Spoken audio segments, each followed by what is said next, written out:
언제나 목사가 되어서 늘 고민하게 되는 것은 어떻게 하면 우리의 신앙생활을 서로 소중하게 여기면서 잘 감당해야 할 것인가. 그런 부분이 내가 울적하면 상대방이 굉장히 기분 나쁘게 보여요. 어떻게 생각하세요? 내가 그냥 오늘 울적해요. 그래서 대충 지나갔어요. 인사하는데 그냥 지나가면서 아유 귀찮고 힘들어. 지나가니까 상대방이 나를 또 저 사람이 기분 나빠가지고 나를 또 이렇게 오해할 수 있는 요소들이 생기거든요. 항상 우리가 이제 마음을 가지고 살아갈 때 인사를 하거나 행동을 할 때 참 이 부분이 여유가 필요한 것 같아요. 좀 배려도 하고 인사도 잘하고. 현대인들의 가장 큰 문제는 뭐냐면 내가 힘들고 내가 아프고 내가 내 삶이 힘들기 때문에 다른 사람에 대해서 배려하는 마음이거나 그 여유를 가지는 마음이 없어져 간다는 거죠. 그래서 참 그것이 너무 안타깝습니다. 그런 속에서 어떻게 하면 우리가 예수님이 이 땅에서 박해를 받으셨고 핍박과 그리고 마침내 그 고통과 아픔 속에서 그 삶을 여유 있게 아니 어떻게 보면 좀 더 우리를 위해서 배려하고 나누어 주시는 삶을 살았다. 여러분 예수님을 딱 생각하면 여러 가지가 떠오르겠지만 예수님께 인사를 했어요. 만약에 그럼 예수님이 인사를 어떻게 받으셨을까? 여러분 어떻게 생각하십니까? 우리가 뭐 인사를 예수님한테 예수님께 인사를 드렸어요. 여러분 유대 땅이 지금 우리 이 땅보다 훨씬 뜨겁습니다. 여러분 그거 아셔야 돼요. 여기 우리나라 땅보다 훨씬 뜨겁습니다. 그런데 거기서 예수님이 서로 인사를 합니다. 샬롬 하고 인사를 했어요. 예수님이 인상을 확 쓰면서 힘들어가지고 인상을 확 쓰면서 그리고 지나가십니까? 아니면 웃으면서 그 힘든 중에도 환하게 웃으면서 인사를 주고받으셨습니다. 내 몸이 아프고 힘든데 무슨 웃음이 나와? 이제 이렇게 되죠. 알고 보면 예수님의 영성이라고 하는 것은 100% 자신을 위해 사신 게 아니라 타인을 위해 사셨다는 거예요. 그런 의미에서 오늘 우리가 함께 하게 되는 이 속죄의 영성의 내용은 어떻게 보면 지금까지 우리가 배웠던 내용에서 좀 더 깊이 있게 배려의 영성, 어떻게 보면 다른 사람을 위한 영성, 나 자신을 중심으로 한 영성이 아니라 여러분 이 사실을 우리가 생각을 해야 돼요. 그래서 오늘 본문이 바로 그런 내용이 담겨져 있어요. 여러분 25절을 보십시오. 자기 생명을 사랑하는 자는 잃어버릴 것이요 이 세상에서 자기 생명을 미워하는 자는 영생하도록 보존하리라. 여기서 말씀하고 있는 사랑과 미움 이 단어의 의미가 무엇일까요? 자기 생명을 사랑한다고 하는 것은 자기의 자기 중심적인 삶을 살고 있는 사람을 말해요. 그러니까 오늘날 현대인들 중에 자기 애가 없는 사람도 없거니와 사람이라면 누구나 다 자기 중심적인 삶을 살아요. 모든 게 내 중심이어야 돼요. 내 중심 아닌 건 다 싫어요. 그리고 우리가 흔히 이야기할 때 참고 참았다가도 말이 시작되면 어떤 이야기가 나와요? 나 중심의 상황 속에서 내 마음속에 내 생각 속에 들어있던 이야기들이 나가기 시작합니다.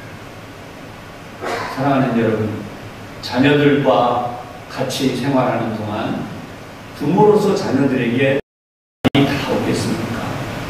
장성한 자녀들일수록에 더 많이 부모님의 입장에서 자녀에게 하고 싶은 이야기가 더 많아요. 그렇지 않아요? 그러나 그럴수록에 마음에 담아두고 더 얘기를 안 하죠. 근데 그게 거기서 끝나야 돼요. 만약에 그것이 얘기가 시작이 돼서 이제 뭐 나이가 몇이 됐는데 너가 어떻게 됐는데 이러면서 이야기가 시작되면 여러분 모두가 고통스럽고 힘들어지는 거죠.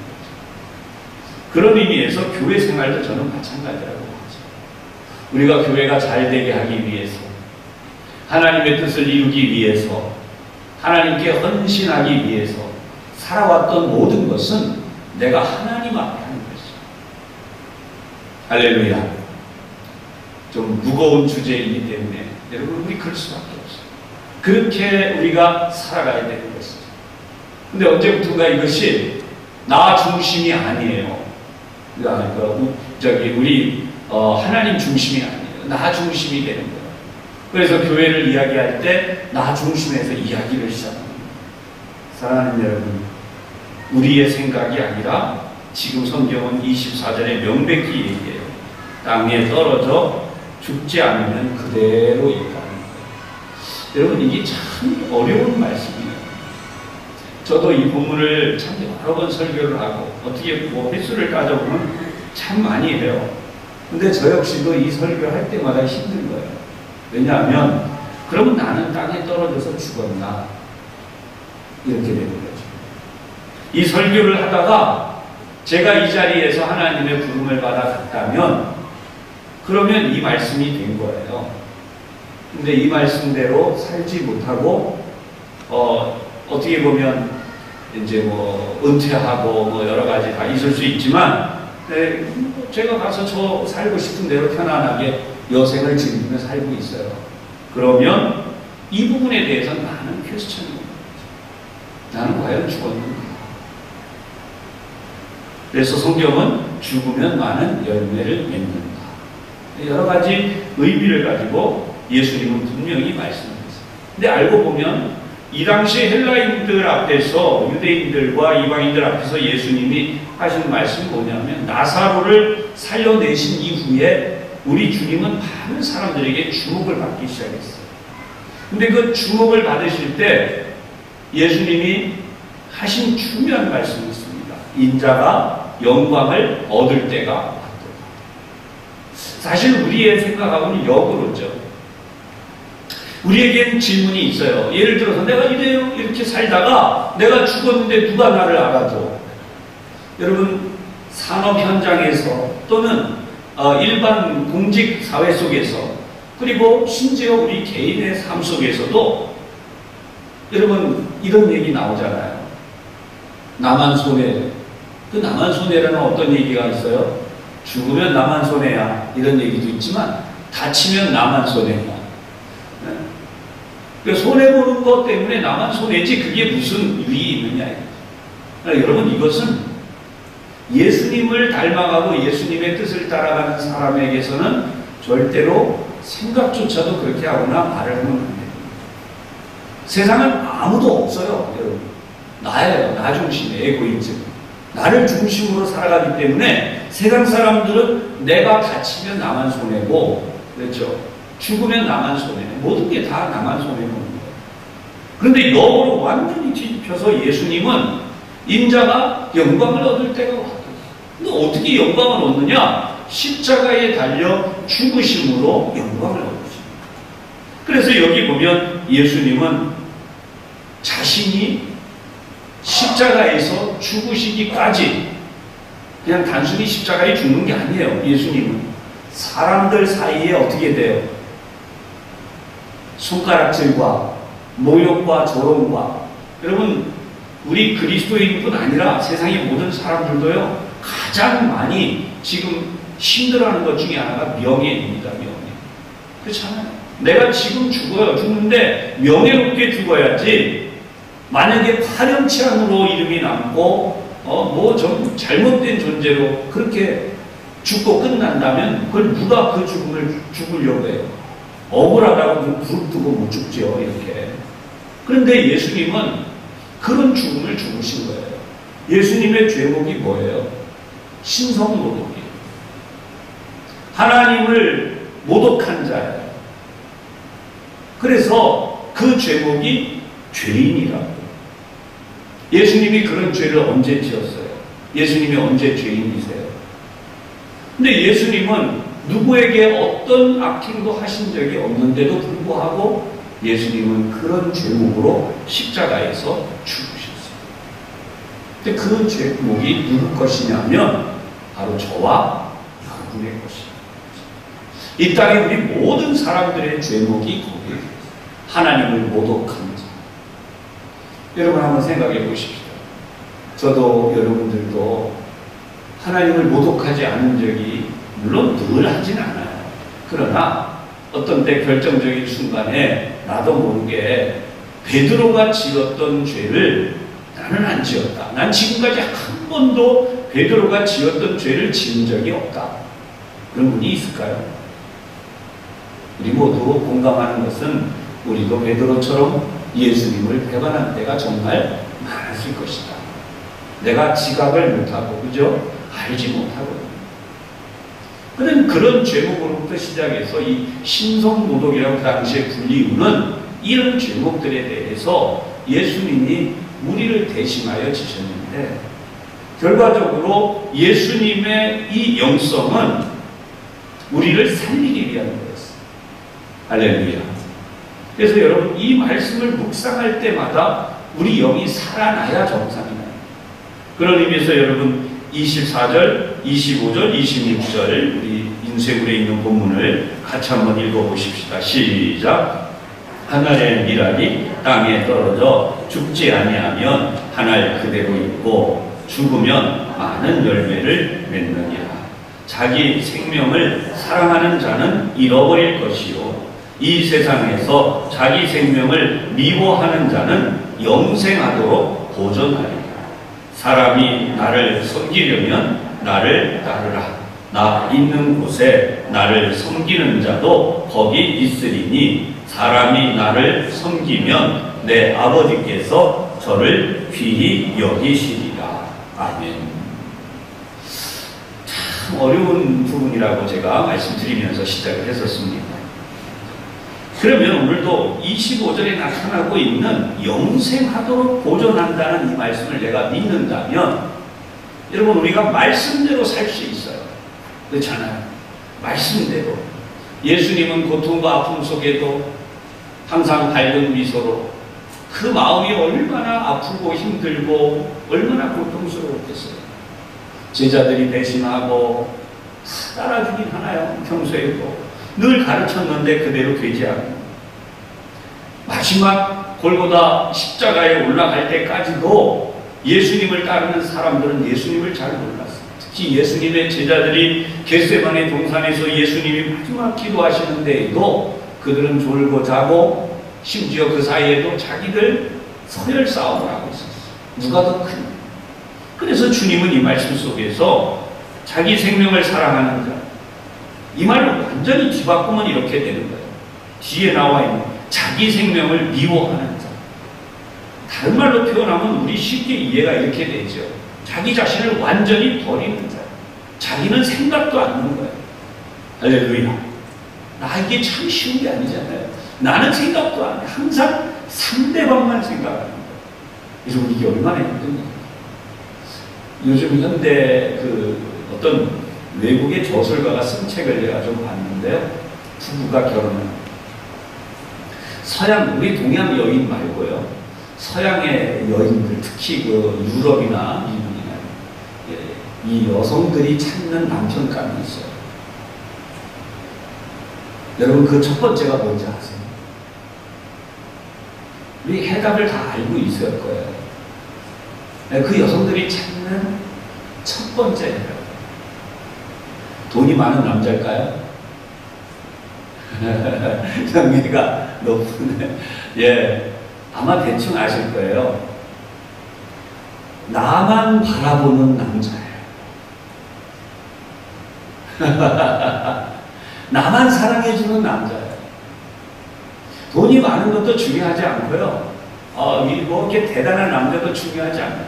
그래서 이 헐리우드 스타라고 불리는 여성들도 마찬가지지만 처음에는 막 이름 나고 한 사람하고 결혼했다가 얼마 안 가서 금방 헤어지는 거예요. 왜냐하면 이 쳐다보지도 않고 또 그러니까 조금 전에 약간 우스운 얘기 같지만 나만 바라보는 남자. 여인으로서는 그런 거예요. 나만 쳐다봐주는 거예요.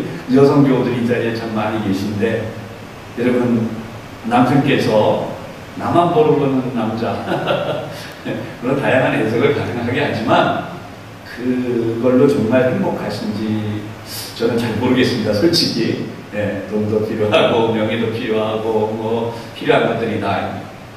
그런데 사실 가장 많이 이야기하는 나만 사랑해주는 남자. 근데 제가 언제 이 부분이 이해가 되냐면 나이가 많은 분이 두 노인 대신 부부가 사는데 그분들을 통해서 이해가 돼요.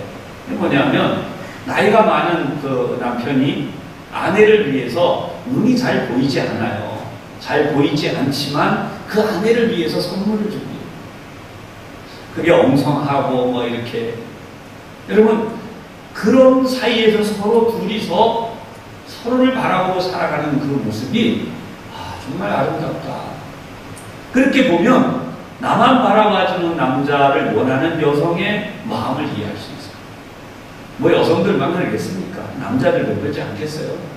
남자들도 현대 사회에서는 남성들도 자기 아내가 자신만을 바라봐주기를 원합니다. 근데 이것을 이 부분만 이야기하니까 그렇지 이걸 여러분 확대해 보십시다. 교회를 왔는데 교회에 와서 나를 중심으로 하는 신앙생활이 아니라 아까 말씀드린 것처럼 이웃을 중심이라고 하는 이웃이라고 표현했는데 내가 다른 사람을 위해서 배려하기 시작하는 거예요. 자, 인사를 하기 시작했습니다. 한 사람만 인사하고 딱 앉는 게 아니라 다 인사하고 내 자리에 딱 앉는데 나만 딱 앉은 게 아니라 어떻게 해요? 다른 사람들이 다 앉을 때까지 배려를 해요. 할렐루야.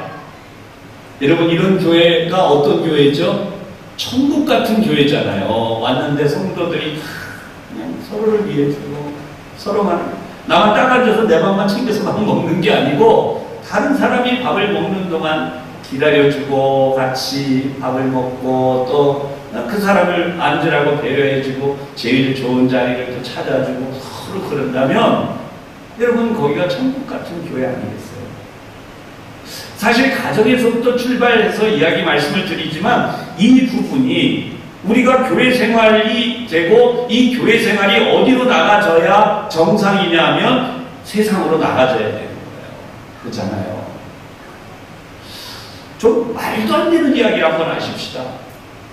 어떤 사람이 소사역에 여기 제가 이제 가만히 보면 차들이 많아서 버스 타는 분들이 줄이 서 있어요. 근데 거기 자리가 없는데 어떤 사람이 계속 양보를 하고 서 있어요. 한 1년 동안 그런다고 가정합시다. 혼자서 예를 들어서 6시에 아니면 7시쯤에 저녁 퇴근 시간에 버스를 타려고 서 있는데 이분은 늘 그 버스 타는 자리에 자리가 모자라죠. 그러니까 줄 서 있는 거 아니에요. 그러니까 당신 먼저 타고 가시라. 계속 양보를 하다 보니까 9시쯤 넘어가지고 뭐가 생기겠어요? 자리가 생기는 거예요. 제가 대충 보니까 저녁에 좀 시간이 늦어지니까 거기 서 있는 분들이 줄어들고 거의 없어지는 거예요. 그러면 한 1년 동안 어떤 사람이 2시간 이상을 거기 서서 계속 양보만 하고 있어요. 줄 섰는데 당신 타세요, 당신 타세요, 당신 타세요. 이렇게 된 사람이죠. 세상적으로 보면 이거 문제가 많은 사람이에요. 그런데 이 사람이 만약에 그런 식으로 계속 하고 서 있어요. 근데 누군가가 물었죠. 당신은 왜 그러고 있습니까? 저는 예수님이 말씀하신 이웃사랑을 실천하고 있습니다. 아침 시간에는 충분히 바빠서 못했다고 하더라도 저녁 시간에 만약 그런 일을 계속하고 있다고 한다면 여러분 어떨까요? 그 사람이 하는 그런 행동을 보고 원별 이렇게 얘기 안 하고 분명히 누군가 아니 사람들이 서서히 그 사람을 보면서 무슨 이야기를 시작하겠어요? 저 사람이 예수 믿는 사람. 좀 정신 나간 것 같은 말도 안 되는 이런 일이 우리에게서 이루어지고 있다면 세상 사람은 그것을 통해서 교회 다니는 사람, 예수 믿는 사람이 저렇구나, 저런 사람이 있구나 라고 하는 걸 알게 된다는 거예요. 이게 무슨 돈이 많이 들어가는 것도 아니고 높은 자리에 올라가야 되는 것도 아니고 대단한 뭘 해야 되는 것도 아니에요.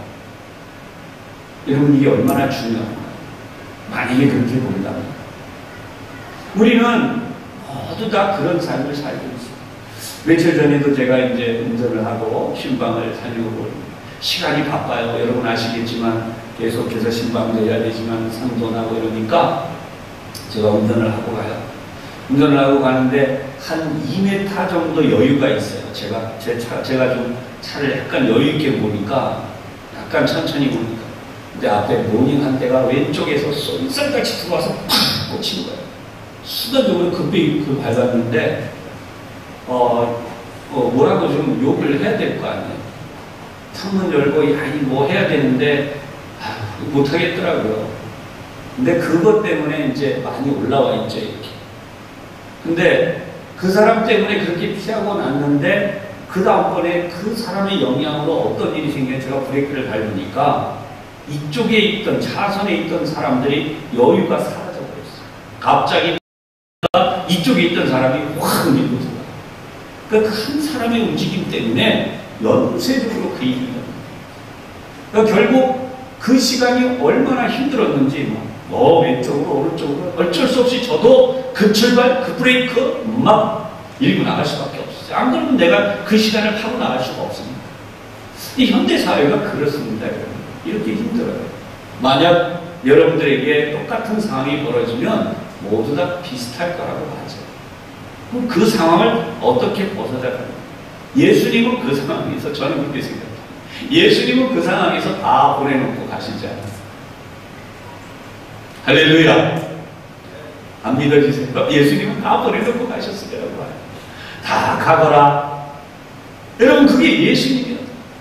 만약에 예수님이 부천 여기 그 역사 앞에서 운전을 했는데 예수님이 뛰어들기에 달인이시고 예수님이 급출발 여기 브레이크에 그리고 삿대질을 하시고 비껴라 이러시고 그렇게 가셨다면 여러분 어떻게 될 것 같아요? 그러니까 우리는 모두 참 알고 있는데 실천이 안 되는 어려운 일을 지금. 그래서 지금 미움이라고 하는 부분을 이렇게 갖고 있는 거예요. 지금 자기를 미워해야 돼요. 이거는 결과적으로 이런 사람이 되어야만 자기를 정말 보존할 수 있다는 거예요. 영생하도록 보존하래요. 근데 누가 해주세요? 내가 하는 게 아니고 그 모습을 보신 하나님이 하늘에서 예비했다가 주신다는 거예요. 할렐루야. 여러분, 이 땅에서도 받는 거 좋아요. 그러나 하늘나라에서 받으면 얼마나 더 놀라워요. 사랑하는 여러분, 하나님의 나라에 여러분의 상급이 가득하게 모여질 수 있기를 주님의 이름으로 축복합니다. 그래서 오늘 나와 있는 26절 보면 사람이 나를 섬기려면 나를 따라. 나를 따라. 나 있는 곳에 나를 섬기는 자도 거기 있으리니 사람이 나를 섬기면 내 아버지께서 저를 귀히 여기십니다. 아멘. 오늘도 여러분 우리 장로님 가셨는데 자리를 이렇게 보면 사람들이 찾아와서 해 드리는 것을 보면 야, 저렇게 귀히 여기는 사람들이 나를 귀히 여기는 건 똑같은 것 같아요. 저는 인사를 받거나 아니면 제가 인사를 주로 하는 형인데 가능하면 제가 인사를 하면 허리를 좀 숙이고 인사를 좀 하려고 노력을 많이 합니다. 원래 악수는 똑바로 서서 하는 거잖아요. 하지만 제가 이제 좀 허리를 숙여서 인사하려고 노력을 많이 하는데 보면은 이 인사하는 방법들이 다양하세요. 근데 그저 약간 허리를 숙이고 이렇게 좀 인사를 부드럽게. 근데 이런 모습을 보고 우리 사회가 뭐냐면 얼마 전에 제가 어떤 분한테죠. 어떤 분한테 제가 들었는데 좀 이렇게 인사를 하는데 이렇게 자꾸 인사하고 다녔더니 별로 그렇게. 근데 제 옆에 오는 제가 알아요, 그분이 누군지. 근데 그분이 큰 소리로 우리 입을 딱 안녕하시오 이렇게 오는 거예요. 그러니까 그분이 제가 이렇게 안녕하세요 그러면 네? 하던 분인데 안녕하세요 딱 목에다 힘주고 이러니까 그분이 어떻게 하겠어요? 태도가 완전히 바뀌어가지고 아이고 야 그런 거구나. 여러분 많이 겪어보셨죠, 그죠? 세상에서는 그런 거예요. 근데 그거를 우리가 잘 극복을 예수 믿는 사람 세상 것은 이런 거예요. 그런데 하나님 앞에서는 어떨까? 늘 말씀드린 것처럼 여기에 물 한 그릇을 떠다 놓으시고 남들이 아무도 보지 않는데 그저 강단에 청소와 꽃꽂이와 또 여러분 심지어 우리가 화장실을 쓰고도 거기에 뭐가 좀 흘렀으면 닦아내고 깨끗하게 주님은 그것까지도 눈여겨보시고 심지어 우리의 마음의 생각까지도 눈여겨보세요. 아멘. 오늘도 말씀을 들으시면서 하나님이 여러분의 마음속을 들여다보고 계신데, 제가 이 설교를 하고 있는데 그냥 제 혼잣말이니까 이해하고 들으세요.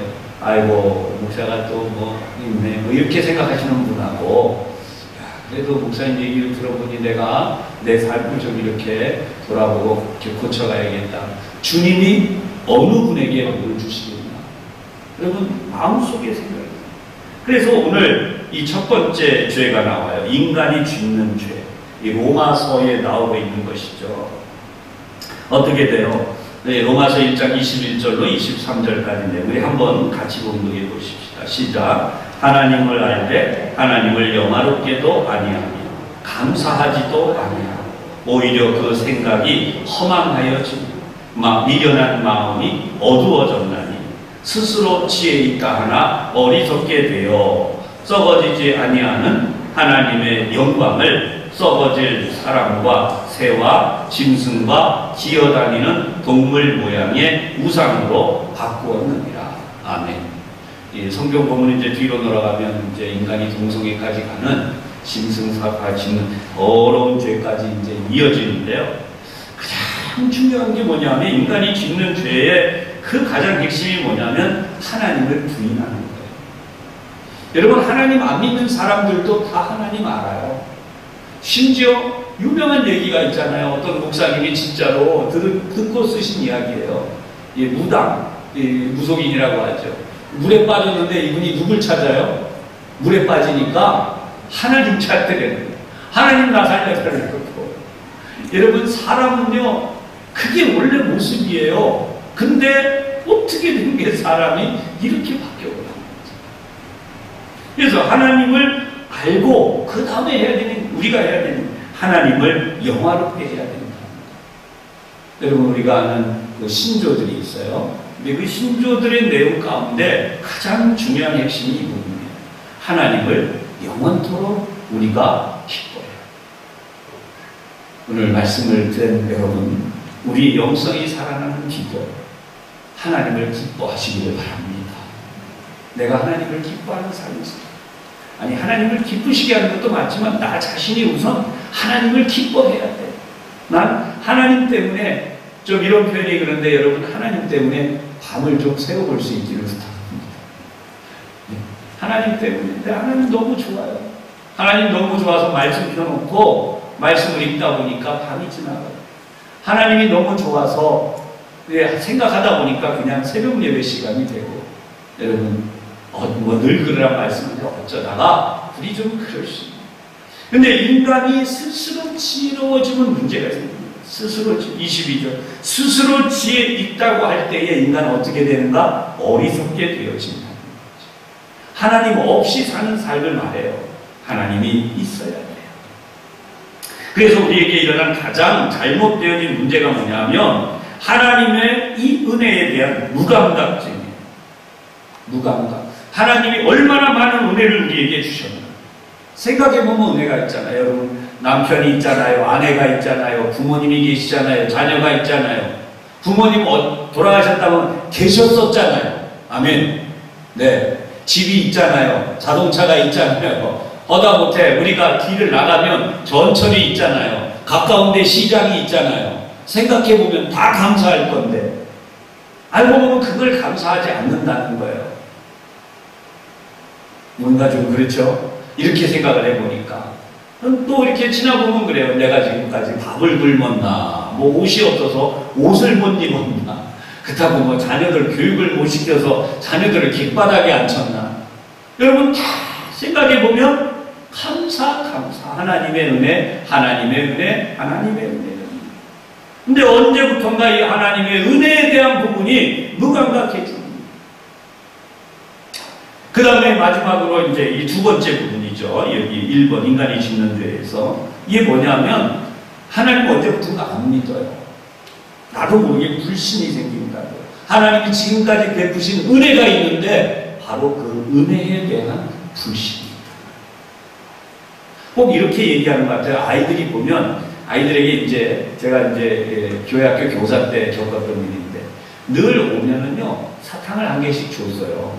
매번 사탕 하나씩. 근데 어떤 아이가 이렇게 묻는 거예요. 꼭 줄 거죠? 아, 여태까지 줬는데 꼭 사탕 줄 거죠? 여러분, 그 아이는 그때까지도 저를 못 믿는 거예요. 왜냐하면 이 아이는 많은 그 실망을 받아왔어요.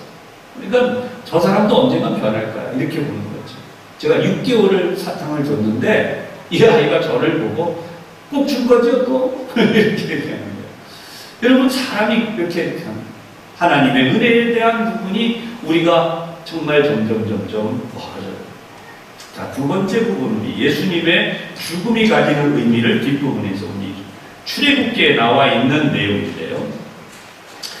이게 속죄소예요. 여러분 한번 읽어보십시다. 시작. 순금으로 속죄소를 만들 때 길이는 2규빗 반, 너비는 1규빗 반이 되게 하고 금으로 그룹들을 속죄소 두 끝에 쳐서 만들 때 한 그룹은 이 끝에 또 한 그룹은 저 끝에 곧 속죄소 두 끝에 속죄소와 한 덩이로 연결할지며 그룹들은 그 날개를 높이 펴서 그 날개로 속죄소를 덮으며 그 얼굴은 서로 대하여 속죄소를 향하게 하고 속죄소 궤 위에 얹고 내가 네게 줄 증거판을 궤 속에 넣으라. 거기서 내가 너와 만나고 속죄소 위 곧 증거궤 위에 있는 두 그룹 사이에서 내가 이스라엘 자손을 위하여 네게 명령할 모든 일을 네게 이르리라. 아멘. 이 속죄소의 비밀이라고 하는 것은요, 예수님의 십자가 보혈이 흘려질 장소를 영적으로 상징한다고요. 더 정확하게 설명하면 천사들이 서로 이 속죄소를 덮고 있습니다. 그래서 이 자리를 열고 모든 죄를 배속하는 역사를 이루시는 분은 예수님 한 분뿐이야. 그래서 여기 지금 보면 22절에 내가 거기서 너와 만날 것이다. 여러분, 하나님을 만날 수 있는 기회는 예수님의 십자가로 인하여서 흘려진 보혈의 공로가 바로 하나님을 만날 수 있는 기회로 이루어집니다. 바로 이 속죄소에서 이루어지는 사건이 예수님의 십자가 사건. 예수님이 흘리신 그 십자가로 인하여서, 그 십자가 보혈로 인하여서 죄가 대속했을 때 그 단어가 굉장히 중요해요. 죄가 대속되었을 때 그것을 속죄받은 자, 속죄함을 받은 자. 여러분, 저와 여러분은 죄를 속죄함을 받은 자들임을 기억하시기를 바랍니다. 이 속죄함을 받은 자만이 누구를 만나요? 하나님을 만날 수 있습니다. 여러분, 오늘도 하나님을 만나고 계십니까? 아니면 만나셨습니까? 아니면 수없이 만나고 계십니까? 하나님을 만나지 못했다 또는 만나는 것이 제대로 느껴지지 않는다, 내가 하나님께 응답을 받지 못하고 있다라고 느껴지면 다시 되돌아가야 할 자리가 바로 이 속죄소의 자리.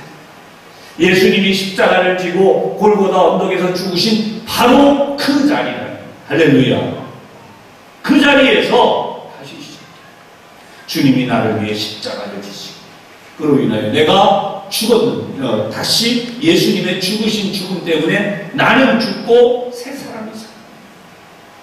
그래서 예수님이 부활하신 그 자리에서 이 속죄가 완성돼요. 그래서 하나님의 약속, 하나님의 복을 내가 받게 됩니다. 사랑하는 여러분, 좀 이렇게 말씀드립니다.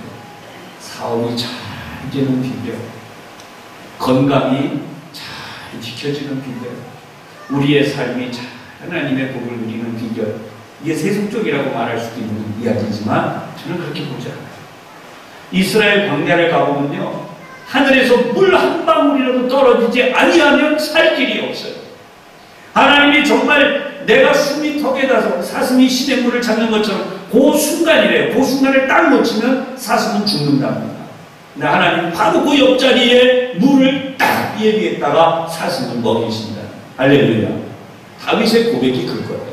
내가 숨이 턱에 닿아서 나 이제 딱 끝나게 생겼는데 그 바로 옆에 물을 예비했다가 먹이시고. 할렐루야. 다윗이 그 시편을 쓰니까 얼마나 감동이 있었겠어요.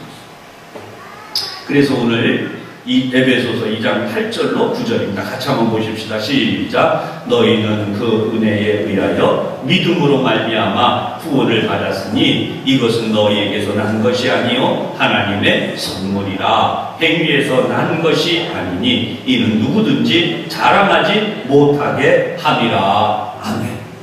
여러분, 누구든지 자기의 행위 때문에 자랑할 없어요. 어떤 경우에도 여러분, 아무리 제가 예를 들어 봅시다. 제가 죄를 안 짓겠다고 사람도 안 만나요. 아무도 아무 말도 안 해요. 그냥 오직 성경만 읽고 기도만 하고 있어요. 그러다가 갔어요. 그 행위 때문에 구원 받을까요? 아니에요. 여러분, 그 행위 때문에 구원 받은 게 아니라 예수님의 십자가 보혈의 공로로 구원 받은 거예요. 할렐루야. 또 어떤 사람이, 아까 제가 뭐 운전 얘기를 했습니다. 운전하느라고 그냥 막 창문 열고 막 쌍욕하고 막 부딪히고 막 이러면서 살면서 주일날마다 그저 예배 지야 그러고 살아요. 자, 이 사람은 지옥 갔을까요? 아니에요. 그 사람도 구원받아요. 어떻게 해요? 예수님의 보혈의 공로로. 할렐루야. 여러분, 이 부분이 중요해요. 어떤 목사님이요, 인터넷에 이 부분을 굉장히 재미나게 글을 써놓은 걸 제가 봤어요. 막 보신 분도 있을지 모르는데, 어떤 목사님께 성도님이 와서 질문을 했대요. 그러니까 목사님이 이 부분을 답을 이렇게 하셨답니다. 뭐 맨날 죄 짓고 사는 성도와 그 다음에 뭐 좀 제대로 믿음 생활하는 성도 두 종류를 설명. 그 목사님이 뭐라 그러냐면, 요만한 돌멩이를, 조그만 돌멩이죠. 이게 죄라고 가정하고, 죄인이라고 가정. 조그만 돌멩이를 이렇게 들고, 요걸 물에다 던지면 물에 뜰까요? 가라앉을까요? 당연히 가라앉죠. 그죠? 천국 못 간다고 보는 거죠. 가라앉. 커다란 바위가 있어요. 커다란 바위를 배에다 실었다는 거예요. 배에다 실으면 이 바위가 뜰까요? 가라앉을까요? 뜨죠. 그죠? 그러니까 천국 가는 거예요. 그러니까 아무리 작은 바위도 어디다 실어야 돼요? 배에다 실어야 이제 가는 거죠. 마찬가지로 예수님이라는 배에 모든 사람이 탈 때, 작은 바위라고, 작은 돌이라고 그게 뜨는 게 죄 적게 지었다. 죄지라는 얘기 절대 아닙니다. 그러나 죄 적게 짓고 살았다. 이제 이런 개념이 아니라, 오늘도 우리가 이 말씀 자랑할 수 없어요. 그래서 마지막 부분, 오늘 이 시대의 교회가 미랄이 되어야 되겠다. 예수님을 따라서 땅에 떨어져 죽은 모델은 예수님이에요. 또 우리나라에 들어와서 선교사님들이 얼마나 많이 이렇게 땅에 떨어져 죽은 모델이 되었나. 오늘날 한국 교회는요, 선교사가 이제 우리 외국으로 우리나라 사람들이 나갔죠. 반대로 오늘날의 선교사는 한번 따라해 보십시다. 우리가 이 땅의 선교사입니다. 아멘. 왜냐하면 외부 사람들이 들어왔잖아요. 우리나라 동남아 여성들이 얼마나 많이 들어오며, 외국인 근로자들이 얼마나 많이 들어오며, 세계 사람들이 오잖아요. 그러니까 우리가 선교사가 돼요. 그래서 우리가 하나의 미랄이 되어야 된다. 이 말씀. 우리 온 성도님들이 이 말씀처럼 예수님의 영성을 다시 회복하는, 그래서 정말 행복한 신앙생활 하기를 주님의 이름으로 축복합니다. 기도하겠습니다. 하나님, 은혜 감사합니다. 오늘 말씀 듣고 돌아갑니다. 기쁨이 충만하게 하여 주시옵소서. 하나님께 오직 영광만 올리게 하여 주시옵소서. 예수님 이름으로 기도하옵나이다. 아멘.